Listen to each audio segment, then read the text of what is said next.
오늘 강의는 좀 길어질 것 같은데요. 왜냐하면 아마 제 생각에 8장을 맞춰야 돼서 빨리 끝내겠습니다. 그 다음에 2018년 말에 국채가 추가로 또 늘어나서요. 648.4조 원이 됐습니다. 그래서 25조 정도 국채가 추가로 발행이 됐고요. 물론 이제 이 중에 일부는 상환을 했어요. 그 다음에 다시 이제 또 추가로 늘린 게 또 있겠죠. 일부는 또 상환하고 또 추가로 발행하고 이제 그렇게 합니다.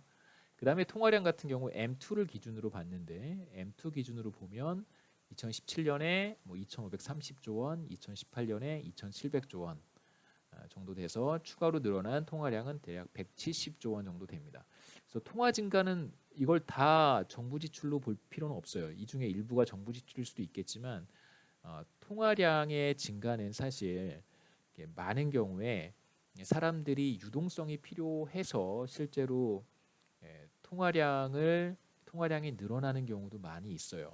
그러니까 경제 주체들이 통화량이 필요하기 때문에 중앙은행이 통화량을 공급하는 경우도 있어서 이걸 단순히 정부의 정부 지출 증가다라고 여러분 보시면 안 됩니다. 이거는 정부 지출 증가 맞아요.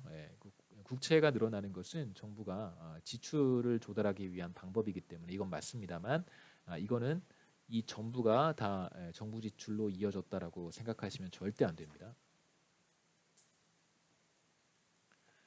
자, 이제 정부가 위기 극복을 위해서 정부 지출을 늘리는 상황을 한번 생각해 보시죠. 하나가 재원 조달 방법, 넘버 원, 세수 증대, 이건 불가능하다고 말씀드렸고요. 두 번째 국채 발행, 세 번째 통화 증발입니다. 그래서 위기 극복을 위한 정부 지출 확대는 절대 세수 증대로 하지 않습니다. 넌센스죠, 그렇죠?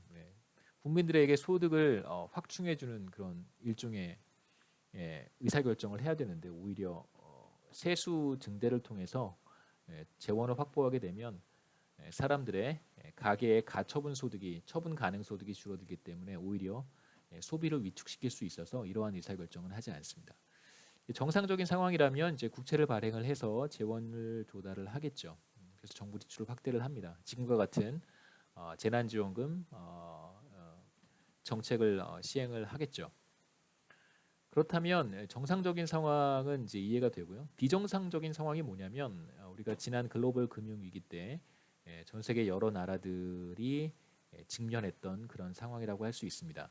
어떤 상황이냐면 정부가 제가 지금까지 말씀드렸던 국채 발행 상황은 국내 자본시장에서 국내 국채 시장에서 국채를 판매하는 상황을 말씀드린 거고요.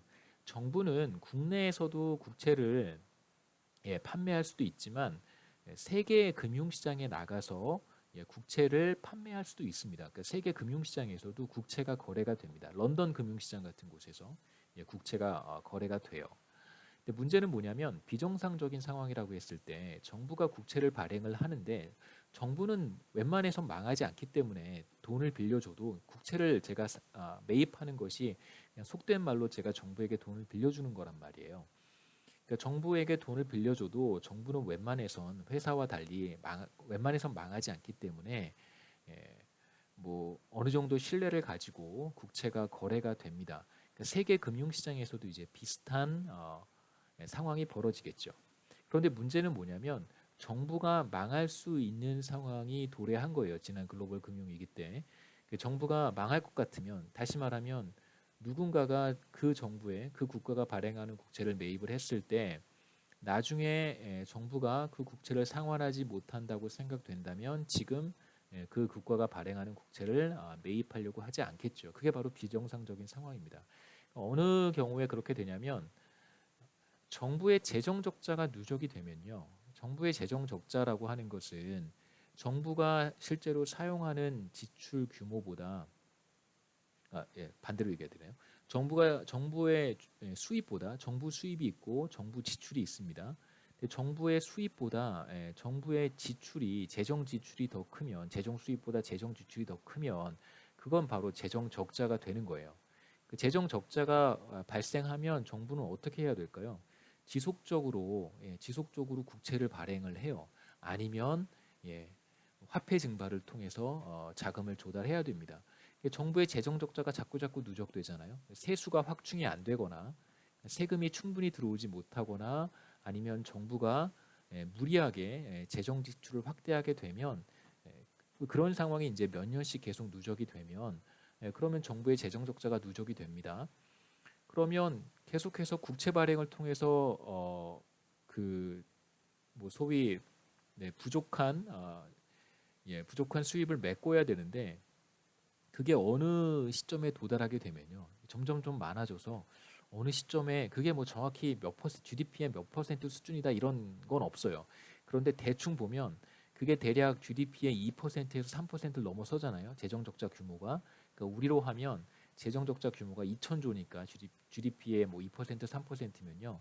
대략 뭐 한 50조 정도까지 올라가면 그 이상 넘어가게 되면 이제 다른 국가들, 다른 금융 기관들이 전 세계 금융 기관들이 한국 정부가 발행하는 국채에 대한 신뢰도를 더 이상 이전 수준만큼 갖지 못하게 됩니다. 자, 그러면 국채를 계속 발행을 하는데 이게 소진이 안 되는 거예요. 매입하는 금융기관들이 점점점 줄어들겠죠. 그러면 정부가 선택하는 최후의 수단이 무엇이냐면 이 국채를 중앙은행한테 넘기는 거예요. 이게 바로 통화 증발입니다.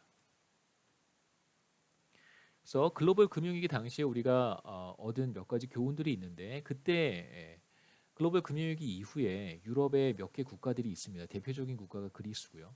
이제 그리스 국채가 유럽 금융시장에서 헐값으로 거래가 되는 거예요. 무슨 뜻이냐면 그리스 정부가 국제 금융시장에 가서 자신이 정부가 발행한 국채를 판매하고 싶은데 실제로 웬만해서는 안 사겠죠. 이걸 뭐 샀다가 3년 뒤에 5년 뒤에 뭐 그리스 정부가 상환한다는 보장이 없잖아요. 그러면 이제 그리스 정부는 어떻게 해야 되냐면요.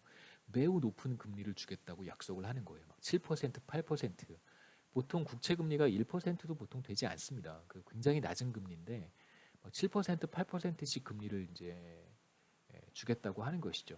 그러니까 금리가 높다는 것이 사실 이제 그 국채가 헐값에 거래된다는 뜻입니다. 보통 국제금융시장에서 뭐 독일이라든가 미국의 국채가 안전자산에 해당하고요. 이제 그리스의 국채는 이제 위험자산으로 간주가 돼요. 그 다음에 이제 국채 CDS 프리미엄이라고 하는 것이 있는데 아까 말씀드렸듯이 비교적 리스크가 높은 국가, 그러니까 국채를 상환할 능력이 의심되는 국가일수록 리스크가 높은 국가고요. 이런 국가들은 국채를 발행할 때 비교적 높은 금리를 제시를 해야 됩니다. 높은 수익률을 약속을 해야 된다는 뜻이죠. 그걸 이제 우리가 크레딧 디폴트 스왑 프리미엄, 국채 CDS 프리미엄이라고 합니다.